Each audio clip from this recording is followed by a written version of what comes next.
સૌરાષ્ટ્ર યુનિવર્સિટીની આંતર college road cycling સ્પર્ધા 2026નું આયોજન સૌરાષ્ટ્ર યુનિવર્સિટી દ્વારા જામનગરની ભવંસ શ્રી એચ.જે. દોશી કોલેજની સોંપવામાં આવેલ. સ્પર્ધા આજરોજ જામનગરમાં બેરી મરીન પોલીસ સ્ટેશન પાસે વાલસુરા રોડ પર કરવામાં આવેલ.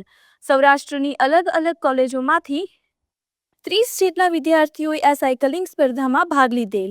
બહેનો માટે 20 કિલોમીટર અને ભાઈઓ માટે 30 કિલોમીટરની સ્પર્ધા રાખવામાં આવેલ હતી. સ્પર્ધામાં વિજેતા થયેલ પ્રથમ 6 ભાઈઓ અને 6 બહેનો આવતા દિવસમાં મહારાષ્ટ્રમાં યોજાનાર ઓલ ઇન્ડિયા ઇન્ટર યુનિવર્સિટીની સ્પર્ધામાં ભાગ લેવા જશે અને સૌરાષ્ટ્ર યુનિવર્સિટીનું પ્રતિનિધિત્વ કરશે. નમસ્કાર. આજરોજ જામનગરની ભવંસ શ્રી એચ.જે. દોશી કોલેજ ખાતે સૌરાષ્ટ્ર યુનિવર્સિટીની રોડ સાયકલિંગ ઇન્ટર કોલેજની સ્પર્ધાનું આયોજન કરવામાં આવ્યું હતું.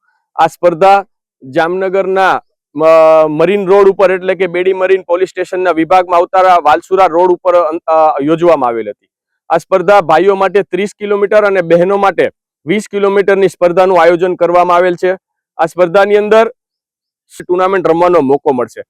સૌરાષ્ટ્ર યુનિવર્સિટીના રમતગમત કેલેન્ડરના વાર્ષિક કેલેન્ડર અનુસાર આ યુનિવર્સિટીની અંતિમ ચરણની છેલ્લી ટુર્નામેન્ટનું આયોજન જામનગર ખાતે કરવામાં આવેલ છે અને આ સ્પર્ધા આજે સારી રીતે સંપૂર્ણ રીતે સ્વસ્થતાથી અને ખેલાડીઓના સ્પોર્ટ્સમેન સ્પિરિટ સાથે શરૂઆત થઈ ગયેલ છે અને આવી જ રીતે એને પૂર્ણ પણ કરવામાં આવશે. Thank you very much.